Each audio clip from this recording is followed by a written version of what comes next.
Uh, Very nice to see you today. Mashallah, there's a lot of students. I did not Yeah, expect today we that. will have around 80 students. Mashallah, that's really great. I'm really honored to be here. Thank you. We are very lucky for having you here. So, shall we start? I will open the class. Okay.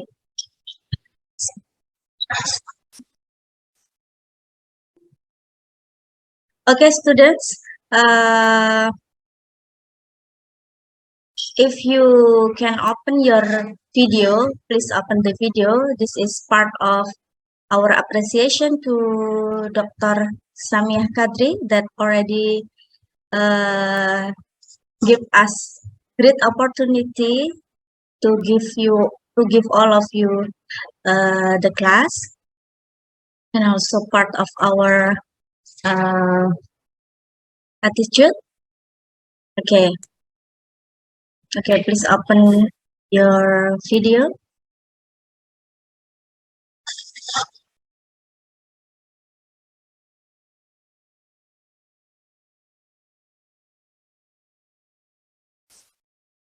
Is my voice clear enough? Yes, ma'am. Yes, ma'am. Okay. Assalamualaikum warahmatullahi wabarakatuh. Good afternoon, everyone. Good afternoon, student. Good afternoon, Bu. Afternoon, ma'am. Okay. Dear students, today we already have Dr. Samiah Kadri from Syria that now working and living in Saudi Arabia. So in today's class, you will be asked to make a summary from today's guest lecture. Maybe some of you already open Hebat e-learning, right? So pay attention. I will again give you an explanation about today's guest lecture. First, we would like to ask you to fulfill a good summary.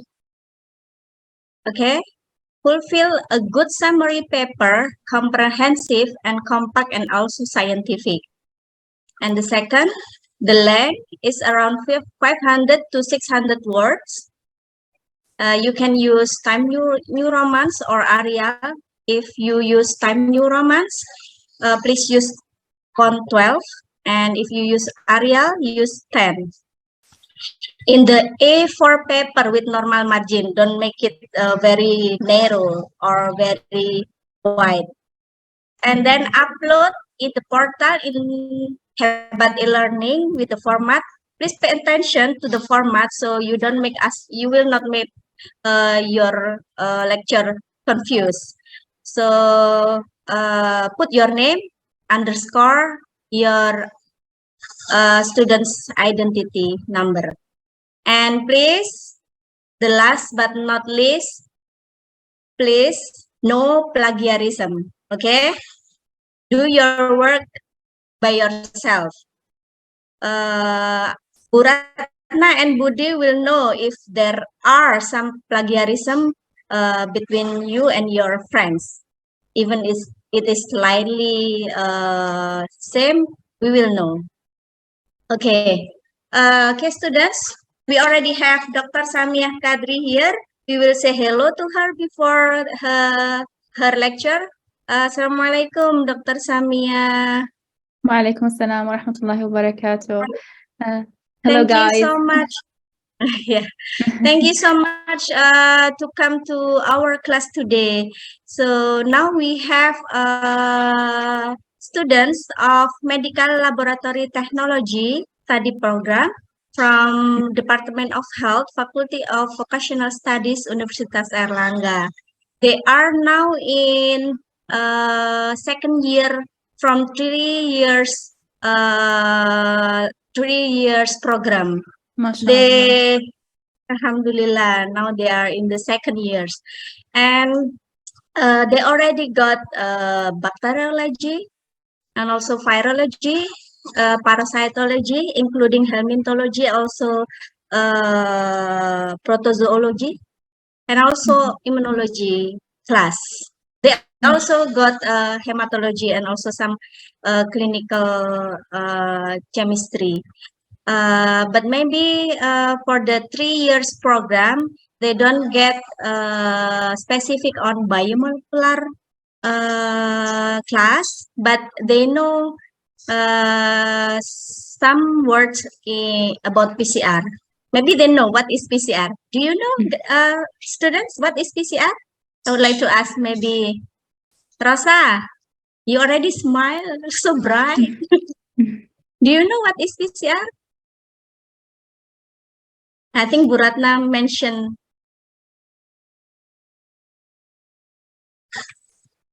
It's okay, no worries. We Yeah, will explain it in a very good context Yeah. and in a simple form. So don't worry, if you don't have any background, that's okay. yeah. So they already know actually about PCR, but maybe they don't know the basic and how we should do the procedure of the PCR. So they are very happy for having you here. Of course, me too. Me Okay. too. So I'm delighted. we will have around maybe 20 to 30-minute class, and we will give them 10 minutes discussion. Okay, students, please pay attention to the lecture from Dr. Samia Kadri. And Dr. Samia Kadri, it's very pleasure to have you here. Yes, I am. Shall I share my screen?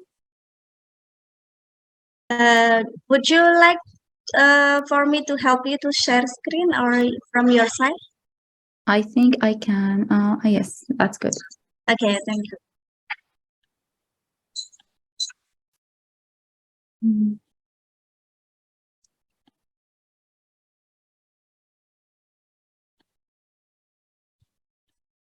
Just one minute. Okay.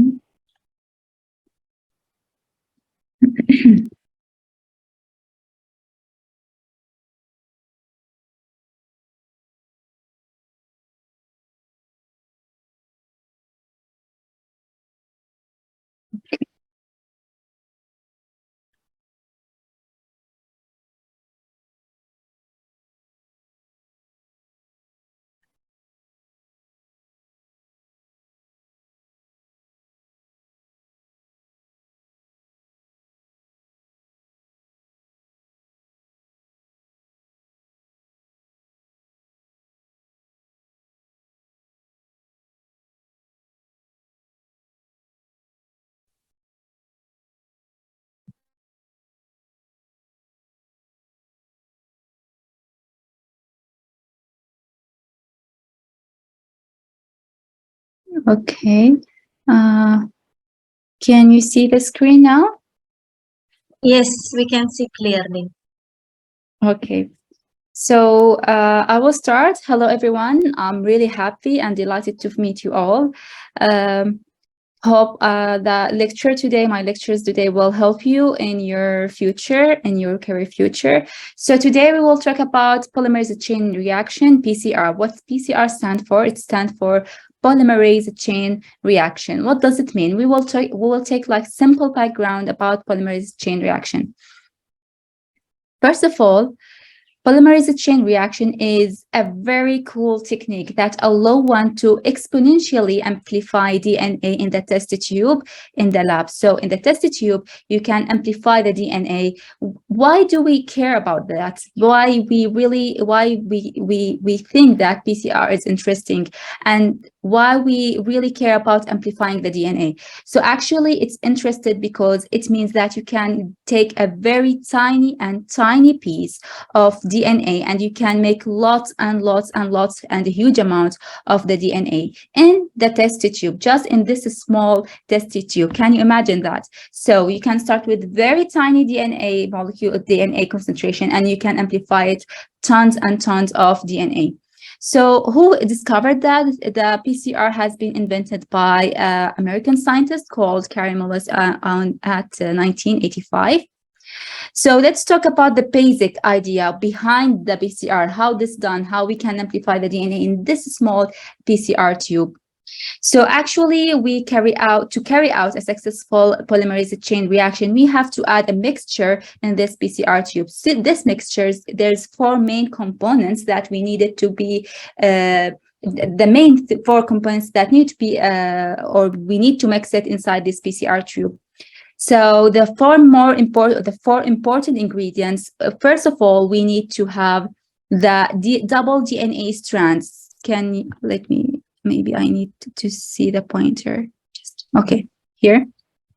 So this is the first component or the first ingredient that we needed to be available in the PCR mixtures is the double strand DNA that we want to amplify, that we want all this DNA strand we want to duplicate or replicate. So we have to begin with the certain target of DNA molecules that contain that sequence or that gene that we want to amplify. So this is the first component. Okay, so we need the double DNA strand or the targeted DNA strand that we need to amplify. The second component, or number two, we need to have a pair of DNA primers. So you can see this is DNA primers. The small nucleotide chains is the DNA primers. So what's the DNA primers? So the DNA primer is a relatively short sequence of DNA, ranges around between 20 to 30 nucleotides. Okay. So the second thing is the primer. Okay, let's go to the third component. The third component is the very important component, and this is why it's called polymerase.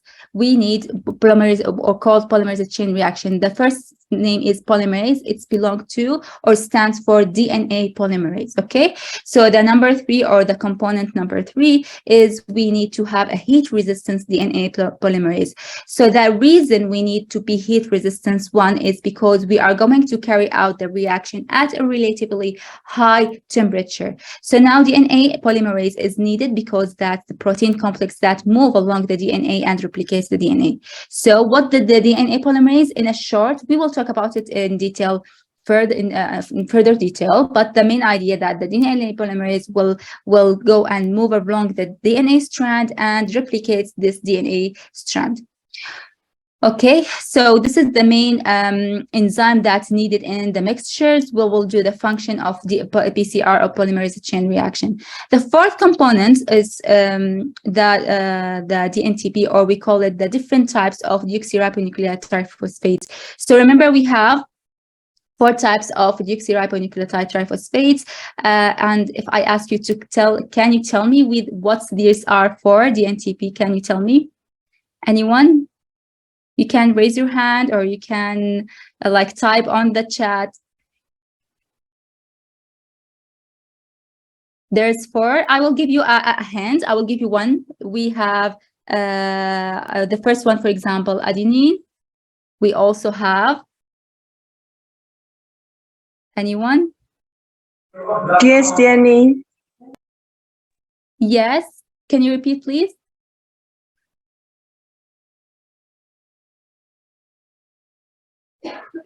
Adenine. Double strand DNA. Yes, but what about deoxyribonucleotide triphosphate? So we need, for example, there's three basic or four types of different types of deoxyribonucleotides. We have adenine, guanine, cytosine, and thymine. So we need these four ingredients to actually produce that sequence of DNA that we want to amplify. So these are the four main important ingredients: the double DNA strand, the primers, the DNA polymerase, and the deoxyribonucleotide triphosphates. So let's go back to the techniques. What's happening inside the PCR machine? So if we add this mixture together in the PCR tube and then we put it inside the PCR machine, so what will happen? So actually in this PCR machine, the PCR machine will do three main steps. The first step is denaturation. The second step is primer annealing. The third step is extension. Okay, so just these three simple steps. So let's take step by step and we'll talk about step by step. Okay, so the first step, what will happen if you put all the mixture inside the PCR machine? The PCR machine will do the first step. What's the first step? Is denaturation. What does denaturation mean? It means that the strands of the double strand DNA will be separated. How? So First of all, let us start with the double-strand DNA. We have the 5' to 3' and 3' to 5' the double DNA strand, right? So this is the normal double DNA strand. So then we are going to break apart these two strands by increasing the temperature to about 95 degrees Celsius for about 15 seconds. And what this does is it breaks this electrostatic and hydrogen bonds that exist between these two strands of DNA. And what we have here is we have a separation of these two individual strands of DNA. So we get one strand 5' to 3' and the other strand 3' to 5' strand. Okay. So the first step that will happen inside the machine when we start the PCR reaction is denaturation, or we call it strand separation, where the double strand DNA will be separated by increasing the temperature to as like 94 or 95 Celsius. Okay. Now, then after that, after we separated that the two strands, we have the second steps. We call it primer annealing or hybridization. So previously we explained that we add primers, right, in the mixture. We said that we need to add primers to the mixtures, which we identify primers, or we say that primers are small pieces of DNA, approximately 12 to 24 nucleotide long, or 20 to 30 up to 30 nucleotide long, that are complementary, which means complementary to the ends of each of these molecules that binds or hybridize one to one strand on and one to another strand of the double DNA strands. So once we separate these two strands, we begin decreasing the temperature of that solution. So we cool the solution to about 54 degrees Celsius, between 40 to 60. We are, for example, the optimum usually 54 degrees or 55 degrees Celsius. And the reason we cool it is to this specific temperature, because so that this is the temperature that's ideal or optimum for these DNA primers to begin to bind onto the sequence, to this end of the DNA sequence and to this end of the DNA sequence. So why do we need to cool it down? Because this is the optimum temperature to allow the primer to anneal or to bind with the DNA sequence. Okay. One DNA primer binds to the third end of one strand, and the other primer will bind to the other three end of the complementary strand. So now I will ask you a question, or someone will ask a question. What's the reason why the primer binds at the three ends of the DNA strands? Why doesn't bind with the 5 end of the DNA strands? Why we cannot design, or the primer cannot, we don't design, or the primer will not be bind to the 5 end of the DNA strand? So why? This is one of the important questions when you design a primer. You need to design a primer that will bind to the three ends of the DNA strands. So do you know why, or have you ever read about it, or someone told you about it? Can you think for about 5 seconds why? Because of, so the main reason why we need to, why the primer binds to the three end is because the DNA polymerase can only form a single strand of DNA colon and can only elongate that DNA in the 5 to 3 direction, and so that the primer must form at the 5 end, and so it's actually formed at the 3 end of this DNA molecule, so that we have a 5 end that begins on this side, and likewise the other DNA primers bind or onto the 3 end of the complementary DNA molecule, so that it forms at the 5 end. And the next step, when we add the DNA polymerase, for example, here we will look here, the DNA polymerase will bind to this section and then will elongate from 5 to 3 direction. Okay, so this is basically how the DNA polymerase will work. It only works from 5 to 3 direction. This is why we need the primer to bind with the 3' strand of the DNA strand. So now we can get a DNA synthesis from that 3' hydroxyl of the primer, and we can get in a PCR with a special kind of DNA polymerase. So first we denaturate, or we we separate the two strands. Second, we anneal the primer by cooling the temperature to up to 55, for example, degree. The last steps is the extension or the DNA synthesis. This is the last steps or the main steps that we needed to occur in or to replicate the DNA strands. So now we increase, to do so, we increase the temperature to about 74 to 75 degrees Celsius. And the reason we increase it because the 70 degrees is usually optimal temperature for the heat resistance DNA polymerase molecules. So we have the deoxyribonucleoside triphosphate and we have the heat resistance DNA polymerase that are found in the solution and which are swimming around the DNA molecules. And once increased, and that temperature to 72 degrees Celsius, for example, then the DNA polymerase will bind onto the DNA and the primer and will start adding the deoxyribonucleoside triphosphate molecules and will begin to synthesize and elongate the DNA and strands. And so at the end of the step number step number 3, which is extension or DNA synthesis, we will form another two identical copies of the DNA that we begin with. So let's review the main steps. So what's the main steps? We say denaturation, annealing, and then extension. So this is the main steps. So if we say here, if we saw look at the screen here, for the basic idea, we start with the DNA molecules, double-strand DNA molecules. You denaturate to two strands. We try to separate the strand by increasing the temperature to up to 95, for example.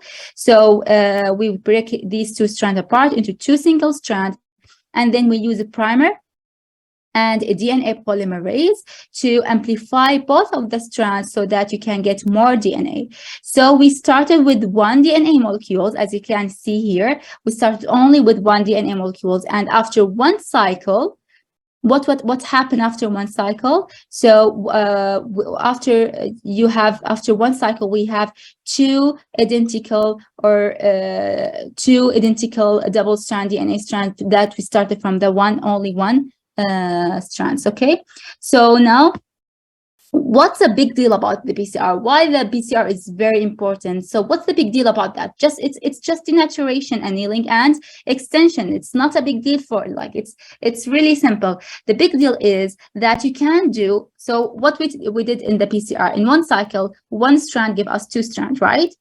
So the big deal or the main idea about that, you can do this again and again and again, and you will do it for like 30 cycles, for example, or 35 cycles, and you can do it in the same test tube, and you will have a large number of DNA molecules inside the test tube. So let me ask you a question.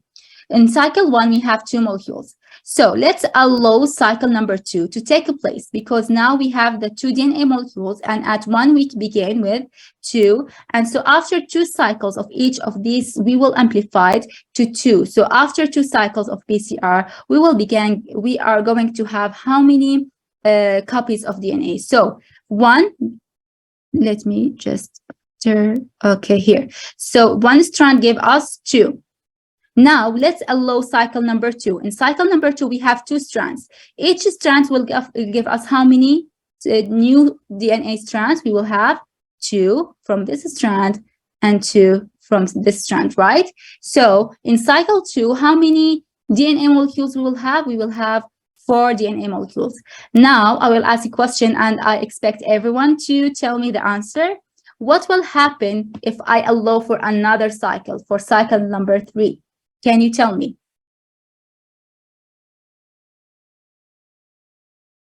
How many DNA molecules you will have? Can you guess? So from each one strand or each one molecule will give us 2. So if you started after you allow for cycle number 3, so how many DNA molecules you will have? Any guess?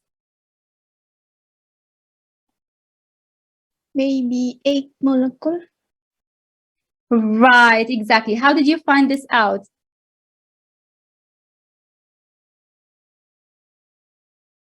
So we have, after 3 cycles, we will have 8 molecules, because 2 times 2 times 2 will give you 8 molecules. So the big deal about PCR, why it's very important and why it's very interesting, because you can repeat the cycle over and over and over. So in just this small PCR test tube, you can repeat this cycle from just one single DNA molecules. You can repeat the cycle, for example, 30 cycles, and you will have taken one DNA molecule to about 1 billion of copies of a single DNA segment. So we see that the polymerase chain reaction is a very effective and very efficient in actually forming those copies and amplifying the DNA molecules. That's enough to do all sorts of things, okay? So this is the main important point about the PCR or polymerase chain reaction. So now we understand the basic things about the PCR, how the PCR done inside the PCR tube in the PCR machine. But why do we need it? What's the application of the PCR? Can you tell me one of these application of the PCR? So you know that all living things store their genetic information as a DNA. So that means that PCR can work as a genetic materials from anything that's living, right? So this is why make PCR valuable tool with countless application.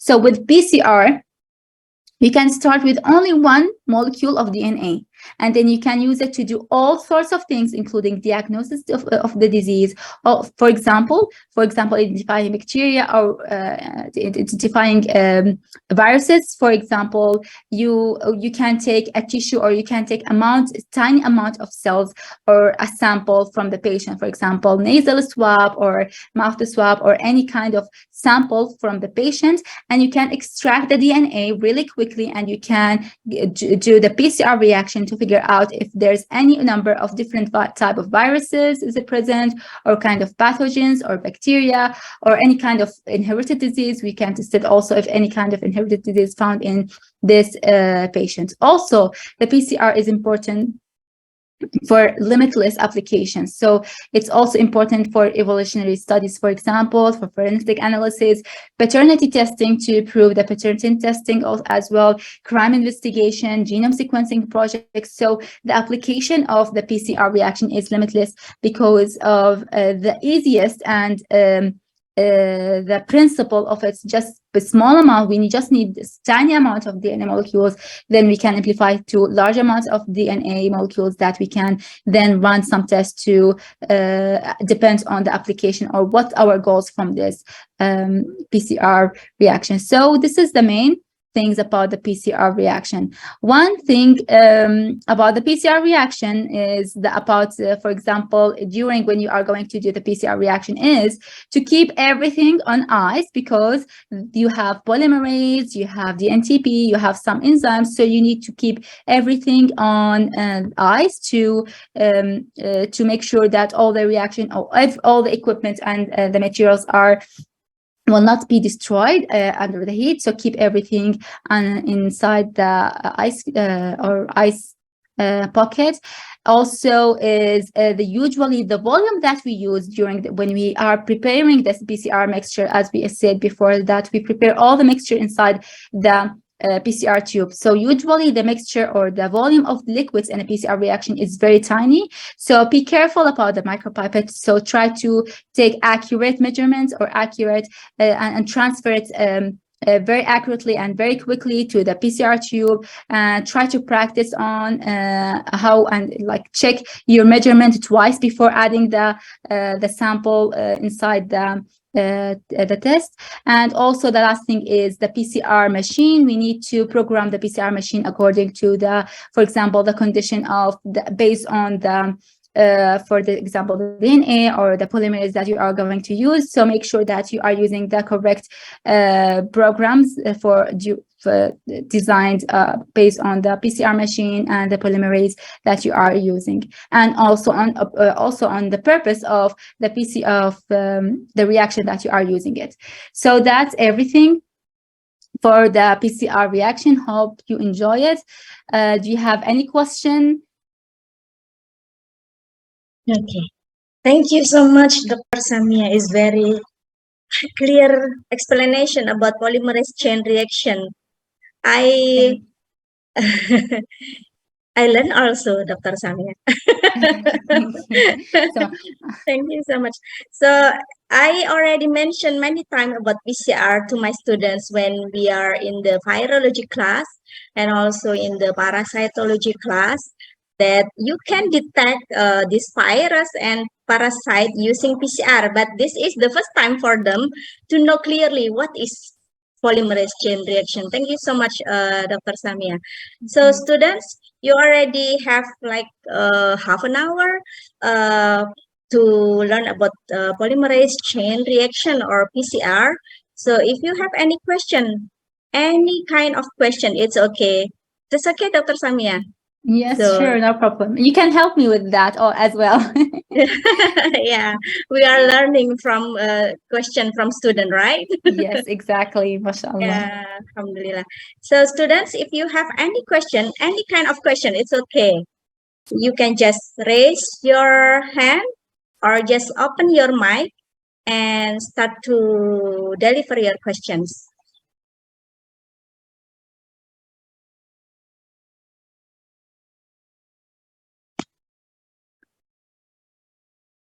And maybe I would like to summarize some. Yeah, that you know about polymerase chain reaction. We have three steps, right? Denaturation, and then what is the second? Annealing and And then then extension. Okay. extend. Okay. Is there any question from students? If there's no questions, I will ask. So maybe it's better for you to ask me instead of asking you. Right, correct. So instead of Dr. Samia asking you, just raise your hand, or just open your mic and start to questioning her. Yeah, maybe usually it's Buyung have many questions, or maybe Wahidin, Muhammad Wahidin. Don't you have any question today? Rifa? Yes, ma'am. I wanna Yeah. something. Siapa ini? Buyung. Okay. Dr. Samia, so this is our student, Buyung Wijayanto. Okay, Buyung, you can start deliver your question. Okay, thank you for. I wanna ask. We talk about PCR in DNA. What about PCR for RNA? Because we know in our bodies we have DNA and RNA. Yeah. So, any Yes. other question? Only one? Maybe you have 5 questions, no? So, Dr. Samia, Buyung asking about, you said that the template of PCR is DNA, deoxyribonucleotide, yeah? How about Yes. if you use template of RNA? Is that your question, Buyung? Yes, ma'am. Okay. So if we are going to use RNA, so we need for the deoxyribonucleotide triphosphase, we need to use the primer and the deoxyribonucleotide triphosphase that's specific for the RNA as well. So we can do it for the RNA, but we need to use the it's kind of similar, but we need to use the specific primers as well as the deoxyribonucleotide triphosphase that we use it for the RNA as well. Okay, Buyung, that's enough to answer your question. So we can do, okay, Buyung, is that enough?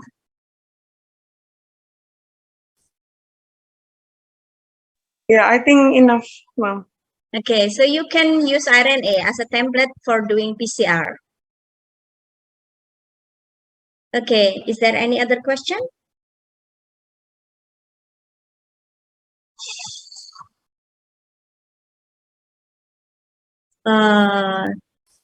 Somebody raised the hand. Sorry. Yes, please. Ica. Okay, Ica first ya, Wahidin. After Ica, then Muhammad Wahidin. Okay, Ica. Okay, thank you, ma'am. I want to ask about what will happen if the temperature in the annealing process is too low or too high, and is the temperature in each DNA is different. Okay. So Okay, Dr. Samia. the first is what will happen if the temperature is too high or too low? Yes, I think that's the Yes. question. Yeah. Yes. And the second question is on What is the second question, Ica?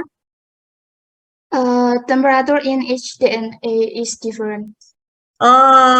We have many DNA, is that? Yes. Maybe for the human DNA or maybe bacterial DNA, is that what you mean? Yes. So do we need different temperature for each DNA, for different DNA, Dr. Samia? Okay, so actually, there is no right and wrong in the polarized in PCR. So you need to optimize your reaction, the temperature, for example, the concentration of the DNA or the concentration of the primer, the concentration of the polymerase as well, the concentration of the DNA depends on on your sample. So each sample or each reaction has their own. You need to optimize the condition, which will give you the pure, for example, pure DNA molecules, pure DNA, purified molecules. So also it depends on your object of this, why you are running the PCR. Are you trying to amplify the DNA for isolation reaction, or you need to do cloning, or you need to do genome study or sequencing? So the temperature will be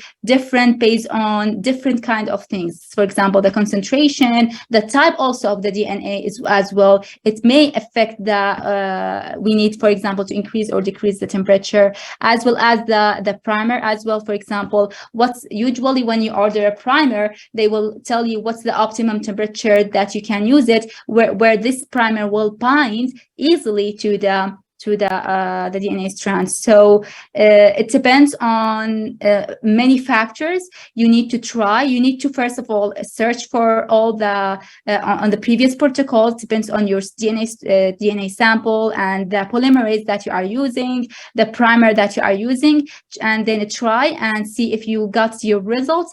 If it's okay, okay. If not, try to change, for example, the temperature, change the concentration of the DNA, and etc. So I hope this answer your question. But basically, we need to separate the DNA strand. We need high temperature. But for annealing, we usually use low temperature to allow the primer to anneal. Okay, so this is but what's exact temperature that we need? It's a range, and you need to adjust it based on the different kind of conditions.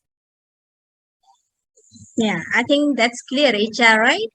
So that means you need to optimize the temperature depend on many factors, including including your DNA, primer, and also the condition. Yeah, Dr. Samia. And the range, you should also consider about that. Okay, then we will move to Wahidin. Muhammad Wahidin Fitri, you can open your microphone. Thank you, ma'am. First of all, I want to appreciate Dr. Samia for the wonderful material. So I want to ask something that still same as Ija, but that's a little bit different. So, what do you mean, Dr. Samia, if there is I don't know, about human error or something that make the PCR is to be an error? Because I read in journal this the DNA can renaturation that can make the DNA will not separate and can what is called it can Hamper the PCR process, do you mean? yes ma'am, yes Okay. yes ma'am. Okay, I will simplify. So Wahidin asking about how about if the DNA template cannot denaturate, Dr. Samia? If it can renaturate, is that so, Wahidin? Yes, ma'am. So it will hamper the PCR process. How about that? Yes. Thank Yeah. you so much. So it's very important when you do the PCR, you have a good, or how to say it, a good sample of the DNA. So the start sample of the DNA should be good. So sometimes, for example, we extract DNA long time ago, for example, when I was in the lab, when I used a very like 2 years old DNA and tried to run the PCR, I could not get any results. Actually, it's like the gel electrophoresis was blank. There's no strand at all. So I figured out that my DNA is not good anymore and I need to extract the DNA again. So it's happened. So if the DNA, the quality of the starting materials of the DNA molecules that you started, it's not good, for example, due to like it could not, it's long time ago, or it's not pure enough. So your PCR reaction will be useless, for example. So you will like you waste your money and you waste your time and you waste your effort and you will not get anything. So make sure that your starting materials is good enough to do the process. For the denaturation, we need to look about, it depends on the DNA sample that we started. So is it a human, is it from parasite, for example? So we are like previously we are preparing, we started with the parasite. So each DNA starting materials, we need to look for the optimum temperature that we need to use it to make sure that these two DNA strands separate. Because if we could not separate these two DNA strands, the whole process will not be occur. Is it right? So all this process, if these two strands could not be separated, the whole process will be not like it will not be. There will be no annealing, no extension. So the first steps of the separation of these two DNA strands is important, and to do so, to make sure that this step is like was correct and doing like it's okay. We need to make sure that our starting materials is like pure enough, good enough, the quality of the material of the sample is good enough, and we need to search for the optimum temperature that we need to use to separate these two strands.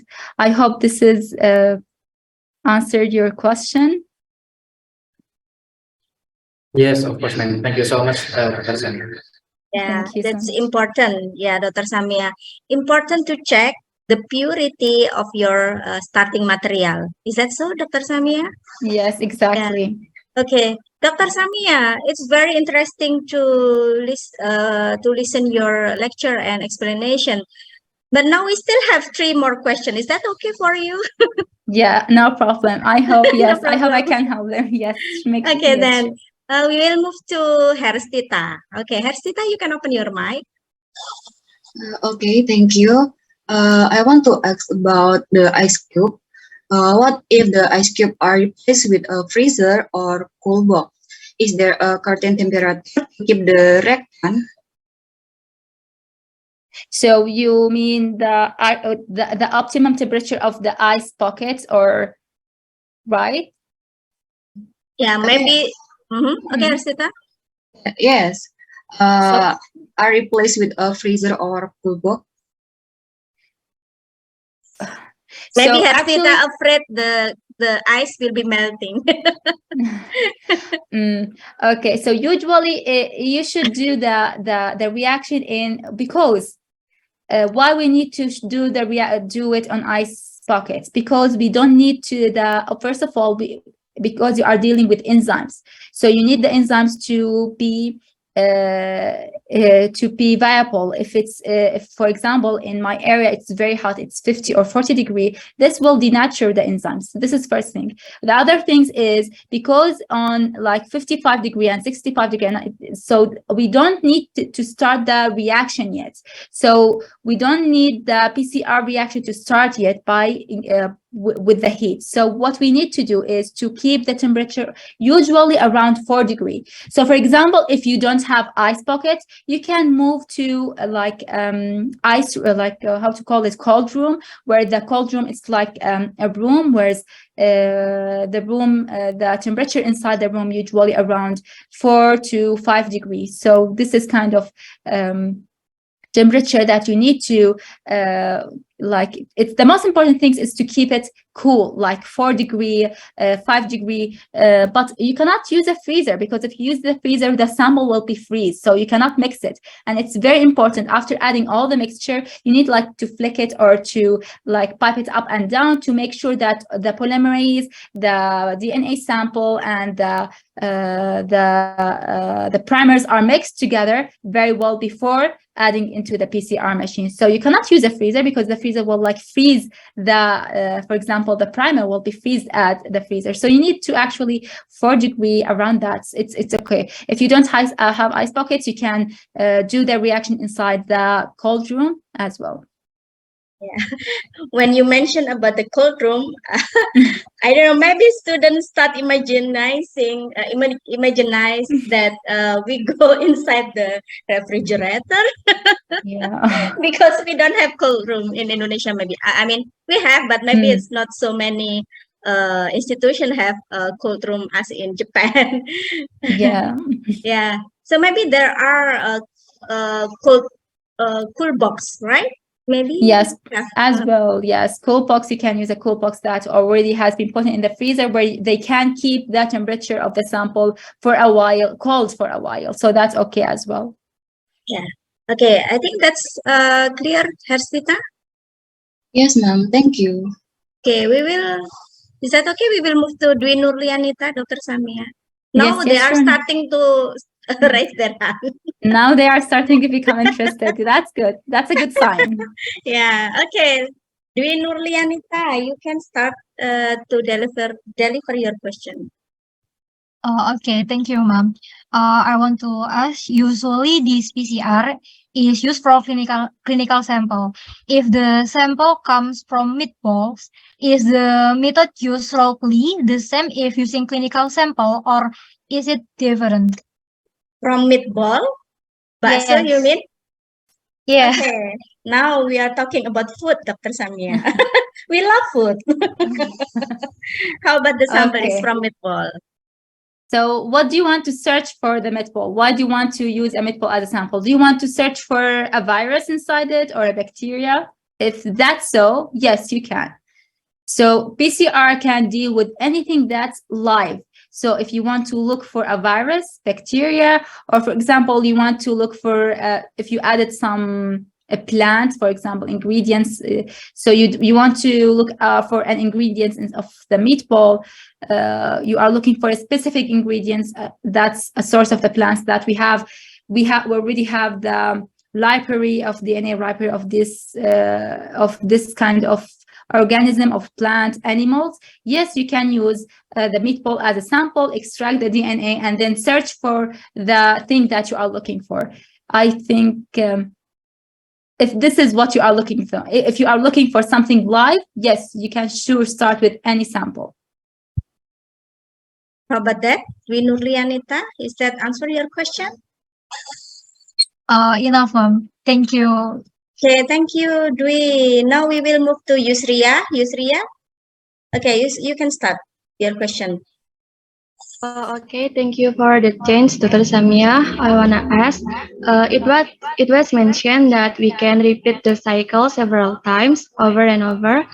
Is that have a limit? How many times we can repeat the cycle? A limit? You mean if there's a Maximum limit? cycle, maybe, yeah. It depends on your objective. So, for example, if the objective of your application to have a very large amount of the DNA molecules, but you don't care about the purity, for example, you can increase the cycles as much as you can. But probably the maximum cycles that I have experience with was 35 cycles.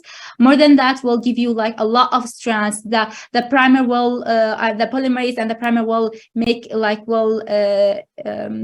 replicates another kind of not your targeted DNA that you want, so it may give you not pure sample. So finally it depends on your objective. So if you want a very pure, for example, sometimes I need very pure, maybe small, the concentration will be very low, but I want it pure. I don't want any extra strands or any another. I only need the targeted DNA that I want. So to do so, for example, I decrease the cycle to 20 cycle only.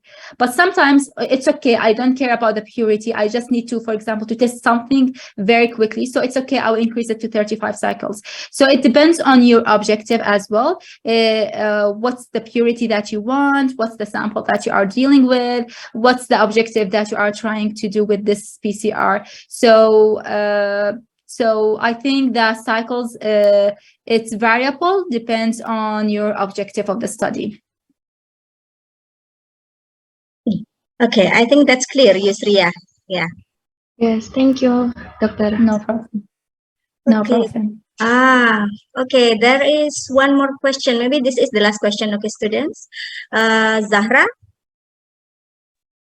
Okay, thank you, Dr. Samia, and I want to ask about is there any internal factor that can affect the polymerase chain reaction process? Is there any, your voice is a little bit far away. Internal factor. Internal factor that influence PCR, Yeah. you mean? Okay. What is the internal factor? Any kind of factor that maybe will involve in PCR. So as we said previously, the length of the primer is important. For example, the type of the primer that you are using, how many GG, how many CC you added into the primer to increase the annealing. This is one of the factors. This is one of the factors that you can control it actually. You can fix it and you try to optimize it. So the primer length, the primer type, the temperature, what else? Yes, the salt, sometimes we add the salt, some polymerase, we need to add salt, for example, for the reaction. What else?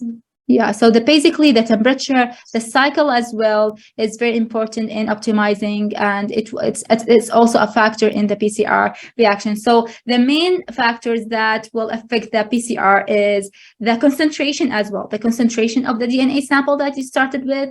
You don't need to add too high its concentration, and you don't need to add too low concentration, so the reaction will not start it. The primer is very important when you design the primer, and I think it's very important. I hope that Ratna or anyone in your doctors can teach you how to design very good primers. You need to know how to design the primer that we make sure that the primer will bind with the DNA strands. The other things is so not only the primer length, the primer concentration, the concentration of the GCA, so adenine thymine. So the concentration of the deoxyribonucleotide is important as well. The temperature is also as a factor. The volume of the solution is a factor. The cycle is also a factor. So all these factors will affect the PCR reaction. Okay, I think that's clear enough, yeah, Zara. So you need to pay attention to the concentration of your DNA, your starting DNA, your primer, and then buffer, yeah, salt, and also the concentration of maybe how about the polymerase DNA, Dr. Samia? Yes, as well. Yeah, so you need yeah, so and each also the polymerase, NTP, yeah, the NTP yes, concentration need to be optimized, and so the usually temperature. So usually each polymerase, there is like a protocol with each polymerase. They will advise you to add like specific, for example, concentration, it depends on the volume. So if you want to use 50 microliter volume, you need to add this concentration of polymerase. If you use only 20 microliter, they will advise you to use this amount concentration of DNA polymerase. So try to read the protocols very carefully before doing the reaction, because each point in the protocols will help you to optimize your reaction and skip the errors that could ruin your reaction. So optimization is very important. Exactly, yes. Okay, Dr. Samia, thank you so much. It's really great time for us for having you here. Me too. I'm really happy. And maybe we can close the screen first. Yes. Yeah. Okay, students, start to open your video again. Some of you not open the video. Okay.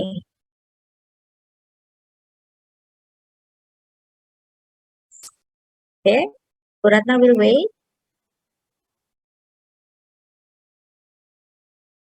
Okay.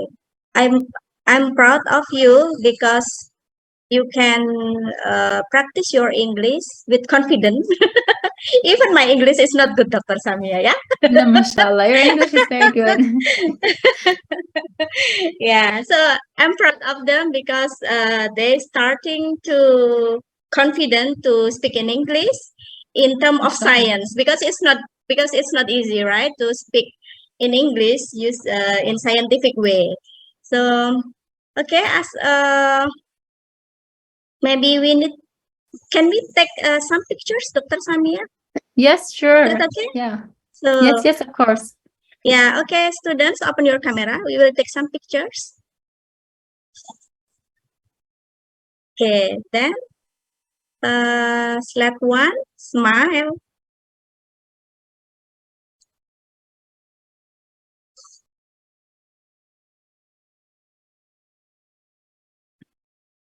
Okay, and then second slide, Agita et al. Dantari. Okay, we have 4 slides. Now in the third slide, Latifa, Lena, who is in Normawa Fakultas Vokasi. Okay, that's okay. So it's okay, open your camera. Okay, print screen. We will take the photo. And last slide. Last slide. Lailatul Latifa, Herstita. Okay.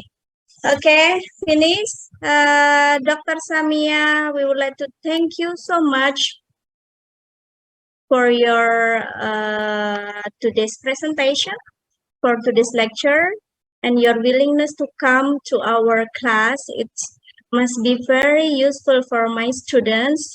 This is a wonderful time for them. They can practice their English by listening, also by speaking.